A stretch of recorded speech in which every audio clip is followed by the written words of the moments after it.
Hello बच्चों, lecture 3 में आपका स्वागत है। बेटा लास्ट की 2 क्लासों में अपन ने फ्लावर के स्ट्रक्चर के बारे में और जो नर जनन अंग होता है पुष्प के अंदर, जिसे हम पुमांग बोलते हैं, जो कि पुंकेसर से मिलकर बना होता है, उसकी संरचना कैसी होती है इसके बारे में देखा था। आज अपन देखेंगे बेटा कि इसके अंदर किस प्रकार से परागकण और फिर परागकण से नर युग्मक का निर्माण होता है। तो उसके लिए हम समझेंगे बेटा लघु बीजाणु जनन। ठीक है, तो यहाँ ध्यान दीजिए, लघु बीजाणु जनन। तो लघु बीजाणु जनन क्या होता है बेटा? तो मैंने आपको पहले ही बताया था कि एक पराग कोश के अंदर 4 लघु बीजाणु धानी होती है, और उन लघु बीजाणु धानी के अंदर क्या पाया जाता है बेटा? उन लघु बीजाणु धानी के अंदर पाया जाता है लघु बीजाणु मात्र कोशिकाएं। क्या पाई जाती है? लघु बीजाणु मात्र कोशिकाएं। तो एक लघु बीजाणु मात्र कोशिकाएं जो होती है बेटा वो द्विगुणित होती है। लघु बीजाणु मात्र कोशिकाएं। बेटा ये लघु बीजाणु मात्र कोशिका सबसे पहले किस में जाती है? मियोसिस में जाती है, और मियोसिस में जाने के कारण इसमें 4 कोशिकाओं का एक समूह बनता है जो आपस में एक दूसरे से जुड़ा हुआ रहता है। 4 कोशिकाओं का ये जो समूह होगा जो आपस में एक दूसरे से जुड़ा हुआ रहेगा, उसे हम चतुष्क के नाम से जानेंगे। और ये जो चतुष्क होता है बेटा, ये चतुष्क एक रसायन से आपस में एक दूसरे से जुड़ा हुआ रहता है, जिसे हम कैलोज बोलेंगे। उसे हम किस नाम से जानेंगे? कैलोज के नाम से जानेंगे।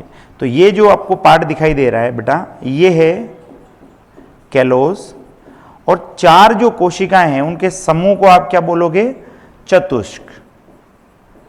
बेटा ध्यान रखना, ये जो चतुष्क है ये आप 4 के समूह को बोल रहे हो।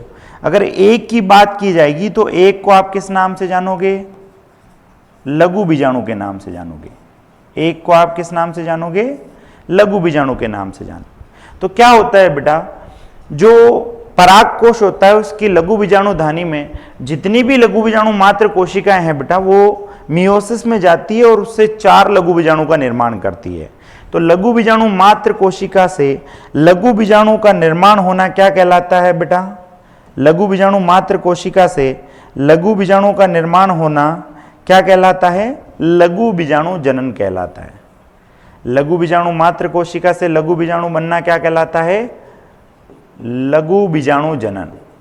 लघु बीजाणु जनन कहलाता है। अब बेटा ये जो लघु बीजाणु बने हैं ये किसके अंदर बने हैं? तो सर जो लघु बीजाणु धानी है उसके अंदर ये लघु बीजाणु बने हैं। तो जब लघु बीजाणु धानी जो है वो बेटा परिपक्व हो जाएगी, जब लघु बीजाणु धानी परिपक्व हो जाएगी तब बेटा उसके अंदर पानी की कमी होगी। यानी पानी की कमी, जब वो परिपक्व हो जाएगी तो उसमें वाटर का फ्लो घट जाएगा, यानी डिहाइड्रेट हो जाएगी। उस समय बेटा वो जो टैपिटम है वो एक एंजाइम का स्राव करती है जिसे केलेज बोलते हैं, और वो केलेज एंजाइम इस केलोज को तोड़ेगा। जैसे ही बेटा केलोज को तोड़ेगा, चारों के चारों लघु बीजाणु आपस में एक दूसरे से क्या हो जाएंगे? अलग हो जाएंगे। और हर एक लघु बीजाणु जो है वो अपनी वृद्धि करेगा, और बेटा वृद्धि करके वो क्या करेगा? वृद्धि करके वो अपने ऊपर 2 आवरण का निर्माण कर लेगा। इस संरचना को हम बोलेंगे बेटा परागकण। क्या बोलेंगे? परागकण। लेकिन यहां ध्यान क्या देना है बेटा, ये जो परागकण बना है ये परिपक्व नहीं है, अभी इसके अंदर एक ही कोशिका है। तो सबसे पहले इसके अंदर वापिस से क्या होगा बेटा? माइटोसिस होगा। और जब एक कोशिका में माइटोसिस होता है तो आपको पता है 2 कोशिकाओं का निर्माण होता है। तो अब इस परागकण के अंदर 2 कोशिकाओं का निर्माण हो जाएगा, और 2 कोशिकीय ये जो परागकण होगा बेटा ये परिपक्व होगा, परिपक्व परागकण। ये जो परिपक्व परागकण होता है बेटा, इस परिपक्व परागकण के बारे में हमें कुछ बातें पता होनी चाहिए। क्या पता होनी चाहिए? सबसे पहले तो आप सारी प्रोसेस को यहां समझिए। हुआ क्या, लघु बीजाणु मात्र कोशिका जो है वो किस में गई? मियोसिस में गई, और मियोसिस में जाने के कारण 4 कोशिकाओं का एक समूह बना जिसे हम चतुष्क बोल रहे हैं। क्या बोल रहे हैं? चतुष्क। बेटा ये जो चतुष्क है, इसकी चारों कोशिकाएं आपस में एक दूसरे से अलग कब होगी? जब परागकण परिपक्व होगा, सॉरी परागकण नहीं, परागकोश परिपक्व होगा, और दूसरा बेटा उसके अंदर पानी की कमी यानी डिहाइड्रेट कंडीशन में आएगा। तब चारों आपस में एक दूसरे से अलग हो जाएंगे और हर कोई बेटा अपनी वृद्धि करके अपने ऊपर दो आवरण का निर्माण करेगा, और ये जो संरचना होगी इससे बोलेंगे परागकण। लेकिन ध्यान देने योग्य बात क्या है, ये अपरिपक्व है, ये अभी मैच्योर नहीं हुआ है। लेकिन जैसे ही इसके अंदर बेटा एक माइटोसिस हो जाएगा, तो अब इस आवरण के अंदर ये जो दो आवरण हैं इनके अंदर दो कोशिकाएं उपस्थित होगी, और ये जो परागकण होगा ये बेटा परिपक्व परागकण होगा, परिपक्व परागकण होगा। ठीक है, क्लियर है क्या मेरी बात? तो अगर आप ध्यान से देखें बेटा, एक लघु बीजाणु मात्र कोशिका से कम एक परागकण बनाने में कितने माइटोसिस और कितने मियोसिस लगे? तो आप बोलोगे सर एक तो मियोसिस लगा और एक माइटोसिस लगा। क्लियर है क्या मेरी बात? एक लघु बीजाणु मात्र कोशिका से कम एक परागकण, मान लीजिए तीनों गायब हो जाएंगे, समाप्त हो जाएंगे, सिर्फ एक ही बचा, तो इससे एक ही परागकण बनेगा। और एक लघु बीजाणु मात्र कोशिका से एक परागकण बनाने में एक तो मियोसिस लगा बेटा और एक ही क्या लगा बेटा? माइटोसिस लगा। क्लियर है क्या मेरी बात? अब बेटा एक सवाल और पूछा जा सकता है, मान लीजिए यहां बोला जाए कि कम से कम कितने, कम से कम परागकण बनाने में क्या हुआ बेटा? एक मियोसिस प्लस एक माइटोसिस, एक मियोसिस और एक माइटोसिस लगा। अब मान लो आपसे सवाल पूछ लिया जाए कि एक लघु बीजाणु मात्र कोशिका से अधिकतम कितने परागकण बन सकते हैं? तो बेटा एक लघु बीजाणु मात्र कोशिका जो है वो 4 लघु बीजाणु का निर्माण कर रही है, और चारों आपस में एक दूसरे के से अलग होकर मान लो चारों की चारों परागकण बनाएं, तो अधिकतम से अधिकतम इससे कितने परागकण बन सकते हैं? सर 4 बन सकते हैं। कम से कम तो 1 बन सकता है, अधिकतम से अधिकतम 4 बन सकते हैं। ठीक है, तो एक लघु बीजाणु मात्र कोशिका से अधिकतम कितने बन सकते हैं? 4। और कम से कम एक बनाने में कितने माइटोसिस कितने मियोसिस? एक मियोसिस एक माइटोसिस। ठीक है बेटा, अभी आप ध्यान दीजिए कि यहां कहीं पर भी हमने नर युग्मक की बात नहीं की है। अभी तो हमने बोला था कि यहां तक की जो प्रोसेस होती है, यहां से लेके लघु बीजाणु बनने तक की ये वाला जो भाग होता है, इसे हम क्या कहते हैं बेटा? लघु बीजाणु जनन कहते हैं। अभी तक कहीं पर भी नर युग्मक नहीं आया है। लेकिन अब थोड़ा सा डिटेल में हम परागकण को देखेंगे, उससे पहले हम कुछ बेसिक बातें जान लेते हैं। ये जो परिपक्व परागकण बना है बेटा, इस परिपक्व परागकण के अंदर जो बड़ी कोशिका है, उस बड़ी कोशिका को हम क्या कहते हैं?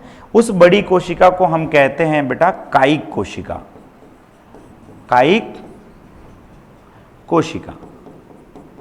और ये जो छोटी कोशिका है बेटा, इस छोटी कोशिका को हम क्या कहते हैं? जनन कोशिका। क्या कहते हैं बेटा? जनन कोशिका। ये जो छोटी कोशिका आपको दिखाई दे रही है बेटा, ये छोटी कोशिका, इसके अंदर बेटा ये जो छोटी कोशिका आपको दिखाई दे रही है, इस छोटी कोशिका के अंदर वापस से क्या होगा बेटा? माइटोसिस होगा। और जब एक कोशिका में माइटोसिस होगा तो उससे 2 कोशिकाएं बनेगी, और बेटा ये दोनों ही नर युग्मक के नाम से जानी जाएगी। दोनों ही किस नाम से जानी जाएगी? नर युग्मक के नाम से जानी जाएगी। और अगर हम इनकी उपस्थिति की बात करें बेटा, तो इनकी उपस्थिति होती है इस परागकण के अंदर। तो इसमें एक बड़ी कोशिका तो कायिक कोशिका हो जाएगी, और इनके निर्माण के पश्चात यानी नर युग्मक के निर्माण के पश्चात 2 नर युग्मक हो जाएंगे, 2 नर युग्मक। तो अगर आप ध्यान से देखें तो ये वाला जो परागकण है बेटा, इसमें एक तो कायिक कोशिका और 2 नर युग्मक की कोशिका है। टोटल कितनी कोशिकाएं हैं? 3 कोशिकाएं हैं। जबकि ये जो परिपक्व परागकण था इसमें कितनी थी? 2।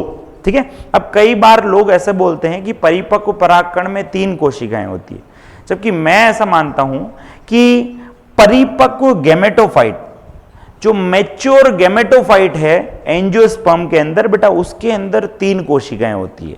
ठीक है, क्लियर है क्या? अब बहुत बार बच्चों के मन में सवाल आता है कि सर ये गैमेटोफाइट क्या है और स्पोरोफाइट क्या है, और ये परागकण को हम मेल गैमेटोफाइट बोल रहे हैं, इसका मतलब क्या है? तो उसके लिए हमें वापस से परागकण को थोड़ा डिटेल में पढ़ना पड़ेगा। उससे पहले मैं अगर इस सारी प्रोसेस युग्मक कैसे बन रहा है इसको समराइज करूं तो ध्यान से देखिए। लघु बीजाणु मात्र कोशिका मियोसिस में गई तो 4 लघु बीजाणु बने। जब वो आपस में जुड़े हुए थे इसलिए उनको चतुष्क बोल रहे थे, और जब परागकोश परिपक्व और उसमें जल की कमी होती है तो वो आपस में एक दूसरे से अलग हो जाते हैं। अब हर एक जो है बेटा वो अपने ऊपर आवरण चढ़ाता है, यानी उसके ऊपर 2 आवरण का निर्माण होता है, और उसके अंदर जब माइटोसिस हो जाता है तो एक 2 कोशिकीय संरचना बनती है जिसको हम परिपक्व परागकण बोलते हैं। क्लियर है क्या मेरी बात? अब यहां से क्या सवाल आ सकते हैं वो ध्यान से देखिए। सबसे पहला सवाल, तो एक लघु बीजाणु मात्र कोशिका से कम एक परागकण बनाने में 1 मियोसिस 1 माइटोसिस, लेकिन एक लघु बीजाणु मात्र कोशिका से कम एक नर युग्मक बनाने में बेटा 1 तो मियोसिस लगेगा और 2 माइटोसिस लगेंगे। अब बेटा मैंने बोला कि एक लघु बीजाणु मात्र कोशिका से ज्यादा कितने परागकण बन सकते हैं, तो आपने बोला 4। अब मेरा सवाल है कि एक लघु बीजाणु मात्र कोशिका से ज्यादा कितने नर युग्मक बन सकते हैं? तो बेटा एक से एक परागकण बन रहा है और उससे 2 नर युग्मक बन रहे हैं, यानी मैं ऐसा बोल लूं एक लघु बीजाणु से 2 बनेंगे, दूसरे से भी 2, तीसरे से भी 2 और चौथे से भी 2। तो ऐसे टोटल कितने बन जाएंगे बेटा? 8 नर युग्मक बनेंगे। तो एक लघु बीजाणु मात्र कोशिका से ज्यादा कितने नर युग्मक बन सकते हैं बेटा? 8 बन सकते हैं। ठीक है, क्लियर है क्या मेरी बात? अब थोड़ा सा ध्यान दीजिए बेटा, कुछ एक्स्ट्रा काम की बातें हैं बेटा। कोई भी पादप जो होगा दुनिया में, उसका जो जीवन चक्र होगा उसमें 2 अवस्थाएं आती है बेटा। पहली अवस्था वो जिसमें उसकी सारी कोशिकाएं बेटा द्विगुणित होती है, सारी कोशिकाएं द्विगुणित होगी, और दूसरी अवस्था वो जिसमें सारी कोशिकाएं क्या होगी? अगुणित होगी। अगुणित को हम हैप्लॉइड बोलते हैं और द्विगुणित को बेटा हम डिप्लॉइड बोलते हैं। इसमें कोई कंफ्यूजन नहीं सर। एक प्लांट जो होगा उसके जीवन चक्र में 2 अवस्थाएं आती है। जब सारी कोशिकाएं 2n होगी तो हम उसको द्विगुणित अवस्था बोल देंगे, और जब सारी कोशिकाएं n होगी तो उसे हम अगुणित अवस्थाएं बोलते हैं। तो अभी हमने पढ़ा कि एक जो पादप होता है, एक जो एंजियोस्पर्म होता है बेटा, उसके नर भाग के बारे में। तो मैंने बोला बेटा उसका जो नर भाग होता है उसकी हर एक कोशिकाएं 2n होती है, द्विगुणित होती है। लेकिन बेटा इसकी जो लघु बीजाणु मात्र कोशिका है उसमें जैसे ही मियोसिस होता है, उसमें जैसे ही मियोसिस होता है तो सारे के सारे क्या बन जाते हैं बेटा? लघु बीजाणु बन जाते हैं। क्या बन जाते हैं? लघु बीजाणु बन जाते हैं। और बेटा सारे के सारे लघु बीजाणु जो बने वो पहली बार n अवस्था में आए, वो पहली बार n अवस्था में आए।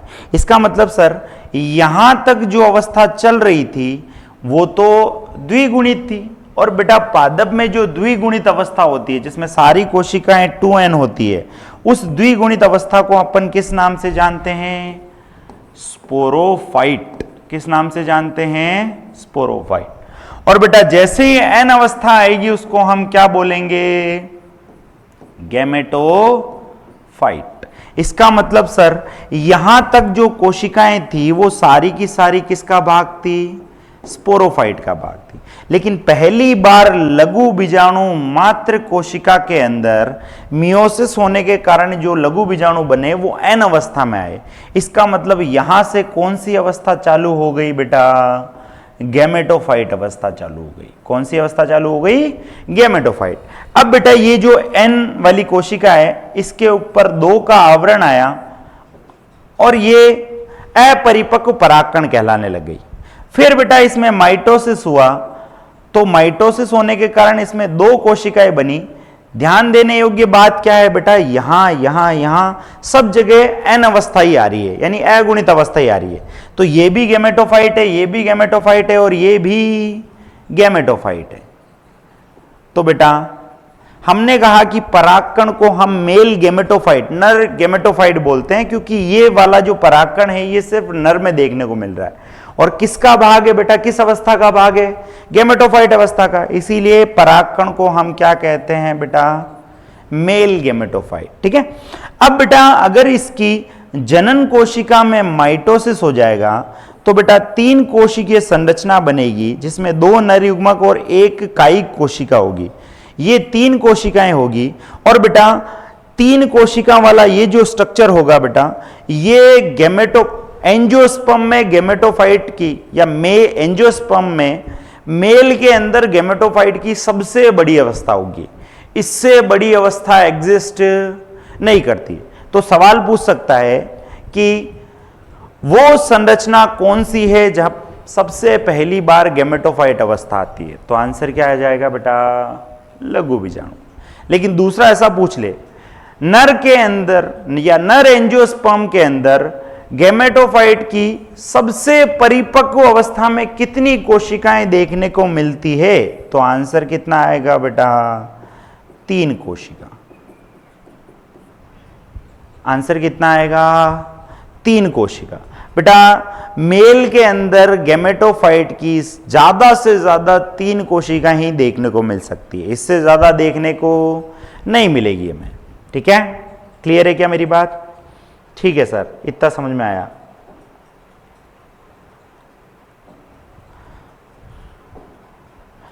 ठीक है, तो बेटा आज मैंने आपको क्या बताया, मैंने आपको बताया कि लघु बीजाणु मात्र कोशिका में मियोसिस होता है, जिससे 4 लघु बीजाणु बनते हैं। और जब वो परागकोश परिपक्व और उसमें पानी की कमी हो जाएगी तो चारों लघु बीजाणु आपस में एक दूसरे से अलग हो जाएंगे, हर एक के ऊपर 2 आवरण आने लग जाएंगे। उसको हम अपरिपक्व परागकण बोलते हैं। लेकिन जब उसमें माइटोसिस हो जाएगा तो 2 कोशिकीय संरचना या 2 कोशिकीय गैमेटोफाइट अवस्था बनेगी, जिसे हम परिपक्व परागकण के नाम से जानते हैं। और बेटा इसकी जो जनन कोशिका है, अगर उसमें माइटोसिस हो जाएगा तो 2 नर युग्मकों का निर्माण होगा।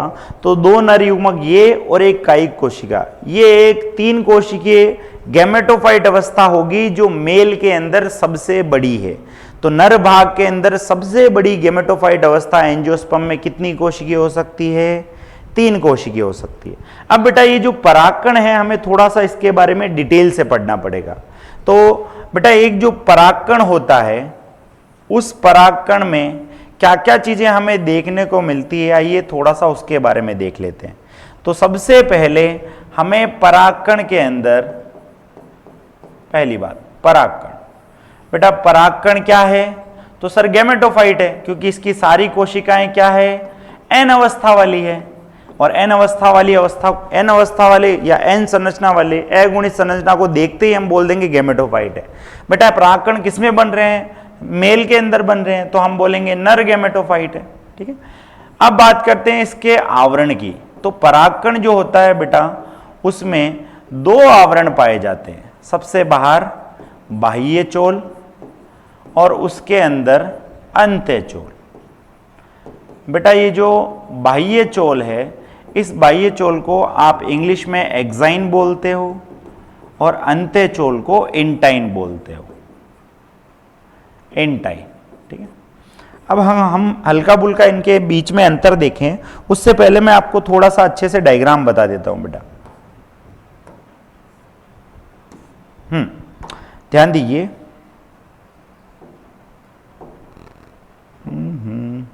हाँ बेटा, तो ये जो स्ट्रक्चर होता है, इस स्ट्रक्चर को अगर आप ध्यान से देखें तो आपको 2 आवरण देखने को मिल रहे हैं, बाहर की तरफ और अंदर की तरफ।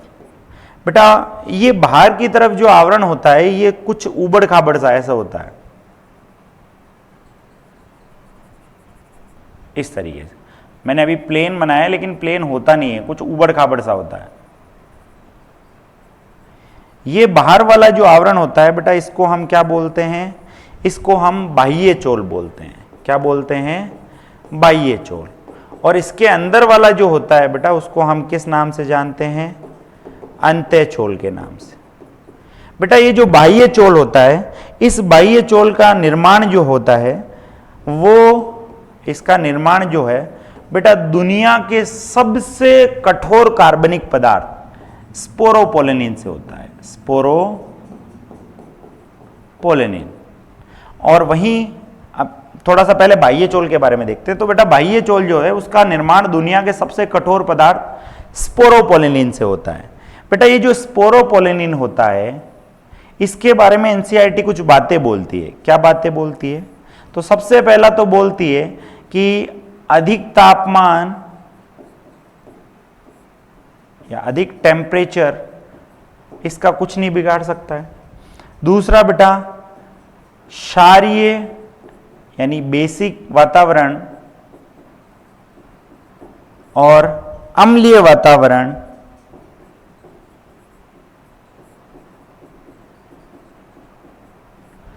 अधिक तापमान इसका कुछ नहीं बिगाड़ सकता है, क्षारीय वातावरण इसका कुछ नहीं बिगाड़ सकता है, और अम्लीय वातावरण जो है इस स्पोरोपोलेनिन का कुछ नहीं बिगाड़ पाता, यानी इससे बचाव रहता है। तो स्पोरोपोलेनिन जो है उसका अधिक टेम्परेचर, क्षारीय वातावरण और अम्लीय वातावरण से बचाव रहता है। उसके बाद बेटा ऐसा कोई एंजाइम नहीं है जो इसका अपचयन कर दे। ऐसा कोई एंजाइम नहीं है जो इसका क्या कर दे बेटा? अपचयन कर दे। इसका मतलब ये जो बाह्य चोल है जिसका निर्माण स्पोरोपोलेनिन से हुआ है, इसको ना तो ज्यादा टेम्परेचर तोड़ सकता है, ना क्षारीय वातावरण तोड़ सकता है, ना अम्लीय वातावरण तोड़ सकता है, ना ही कोई एंजाइम इसका अपचयन या अपघटन कर सकता है। ये बोलना ज्यादा बेटर रहेगा कि इसका कोई अपघटन नहीं कर सकता, इसका अपघटन नहीं कर सकता। इसका मतलब जिसके ऊपर स्पोरोपोलेनिन होगा उसको ना ज्यादा टेम्परेचर तोड़ पाएगा, ना कम तोड़ पाएगा, ना क्षारीय वातावरण, ना अम्लीय वातावरण, ना एंजाइम। तो जिस किसी के ऊपर स्पोरोपोलेनिन होगा उसको कोई तोड़ ही नहीं पाएगा, और कोई तोड़ नहीं पाएगा तो बेटा वो आपको किस फॉर्म में देखने को मिलेगा? तो सर मुझे वो देखने को मिलेगा किस फॉर्म में? तो इस स्पोरोपोलेनिन की उपस्थिति के कारण, स्पोरोपोलेनिन की उपस्थिति के कारण बेटा आपको परागकण जो है वो जीवाश्म के रूप में देखने को मिलते हैं। जीवाश्म यानी फोजल, ठीक है। तो कई बार कथन कारण वाले सवाल आ जाते हैं। मान लो कथन आ गया कि परागकण जीवाश्म के रूप में देखने को मिल सकता है, और कारण बोल दिया कि स्पोरोपोलेनिन की उपस्थिति के कारण। तो दोनों बातें सही है और करेक्ट एक्सप्लेनेशन भी है, ठीक है। तो मैंने बोला बेटा ये जो परागकण है, इस परागकण में बाहर वाला जो आवरण है बेटा वो बाह्य चोल कहलाता है, जिसका निर्माण स्पोरोपोलेनिन से होता है। स्पोरोपोलेनिन बेटा इस बाह्य चोल को अधिक टेम्परेचर से, क्षारीय वातावरण से, अम्लीय वातावरण से और किसी भी एंजाइम के द्वारा अपघटन होने से बचाता है। तो इसके कारण ये स्पोरोपोलेनिन बहुत अच्छे से टिका हुआ रहता है, जिस कारण से हमें स्पोरोपोलेनिन के कारण बाह्य चोल बहुत अच्छा टिका हुआ रहता है, जिसके कारण हमें ये परागकण जीवाश्म के रूप में देखने को मिलता है। उसके बाद बात करें बेटा हम अंत्यचोल की, तो इसका निर्माण होता है cellulose plus pectin, cellulose plus pectin. और बेटा ये जो है ये एक सतत लेयर है, सतत परत। सतत का मतलब कंटिन्यूअस है। अगर आप देखो अंत्यचोल को तो देखो कंटिन्यूअस है, जबकि बाह्य चोल में बीच बीच में होल पाए जा रहे हैं, ठीक है। तो ये कंटिन्यूअस होती है और बाह्य चोल जो है वो डिसकंटिन्यूअस, असतत होती है। काम की बात करें बेटा तो इसका काम क्या है? जो परागनली है उस परागनली का निर्माण करना। ये परागकण जब वर्तिकाग्र के ऊपर गिरेगा तो वहां एक परागनली निकलेगी, तो उस परागनली का निर्माण कौन करता है बेटा? अंत्यचोल करता है। अब बेटा अगर आप इस डायग्राम को ध्यान से देखो तो आपको बाह्य चोल बीच बीच में टूटी हुई सी देखने को मिल रही है। मतलब यहां कुछ नहीं है, यहाँ कुछ नहीं है, यहाँ कुछ नहीं है, यहाँ कुछ नहीं है। तो बाह्य चोल बीच बीच में अनुपस्थित होती है, तो वो जो अनुपस्थित भाग होगा उसको हम किस नाम से जानते हैं बेटा? जनन छिद्र के नाम से जानते हैं। तो जनन छिद्र वो भाग होता है जहां पे बाह्य चोल क्या होती है बेटा? अनुपस्थित होती है। तो अगर हम यहीं पे लिखें, यहीं पे हम अगर कुछ बातें लिखना चाहें तो उसको लिख सकते हैं कैसे? ये बेटा वो दोनों में डिफरेंस था। यहां अगर मैं लिखूं जनन छिद्र, तो आप बोलोगे कि सर जनन छिद्र वो भाग होता है, जनन छिद्र वो भाग होता है जहां पे स्पोरोपोलेनिन अनुपस्थित होती है। काम क्या है बेटा इसका? तो इसका काम है बेटा परागनली जनन हेतु जगह प्रदान करना, जगह प्रदान करना। बेटा आप सोच के देखो, अगर ये पूरा चारों ओर से बंद होता तो ये तो एक बॉल जैसी स्ट्रक्चर है, इसके अंदर नर युग्मक बने हैं, तो नर युग्मकों को अगर बाहर आना है तो इससे तो इसको तो तोड़ना ही पड़ेगा ना। पर इसको तोड़ना पॉसिबल नहीं है क्योंकि दुनिया का कोई एंजाइम इसको नहीं तोड़ सकता, तो ये कैसे तोड़ सकते हैं नर युग्मक? तो इसीलिए कुछ कुछ जगह बेटा ये अनुपस्थित होता है। तो कुछ कुछ जगह जहां ये अनुपस्थित होगा उसे हम जनन छिद्र के नाम से जानेंगे, और यहीं से क्या निकलेगी बेटा? परागनली निकलेगी। तो अगर ये जनन छिद्र ना हो तो परागनली कभी बाहर ही नहीं आएगी, कभी निषेचन ही नहीं होगा। ठीक है।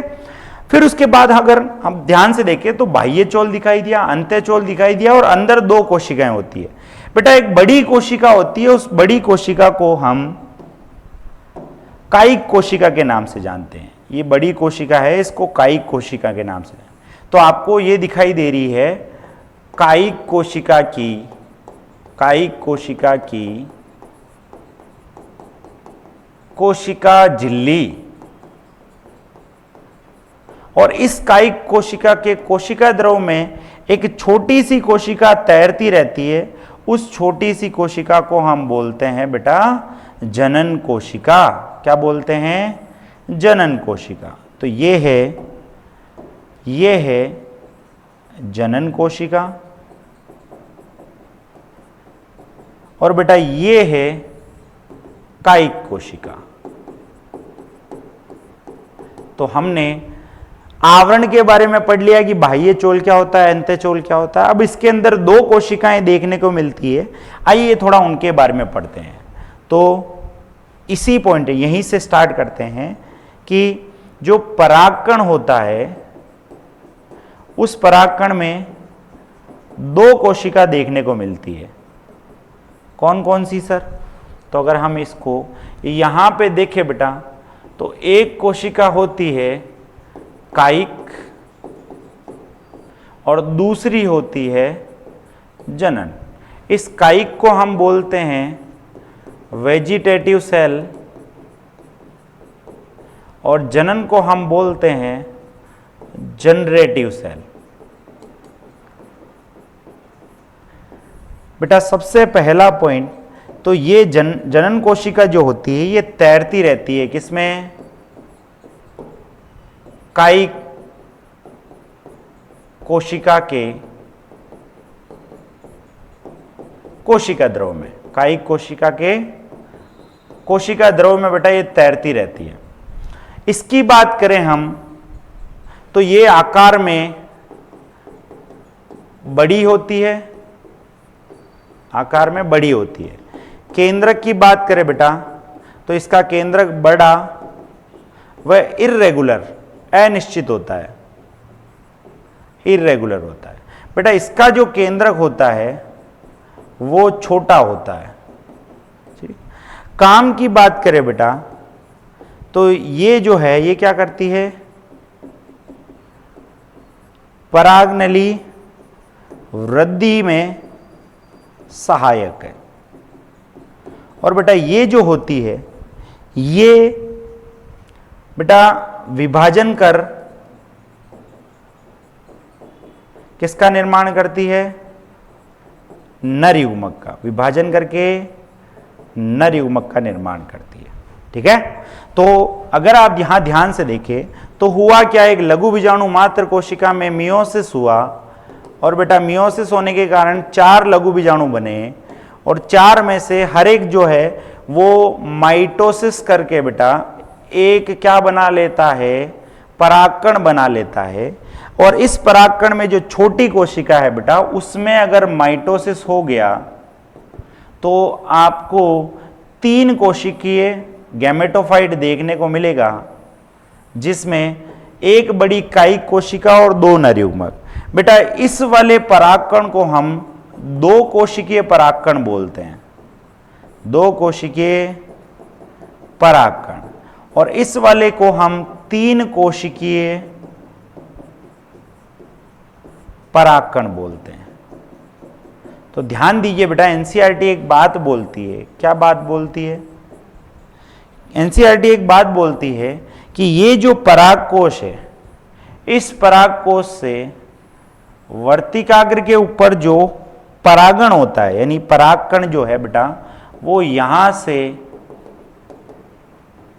यहां जाता है, तो वो 2 अवस्थाओं में जाता है बेटा। 40% एंजियोस्पर्म, मान लीजिए 100 एंजियोस्पर्म है, उसमें से 40% यानी 40 ऐसे होंगे जिसमें 3 कोशिकीय अवस्था में, 3 कोशिकीय अवस्था में जाएगा, और बाकी जो 60% बच गया है बेटा उस 60% में 2 कोशिकीय अवस्था में जाएगा, 2 कोशिकीय अवस्था में जाएगा।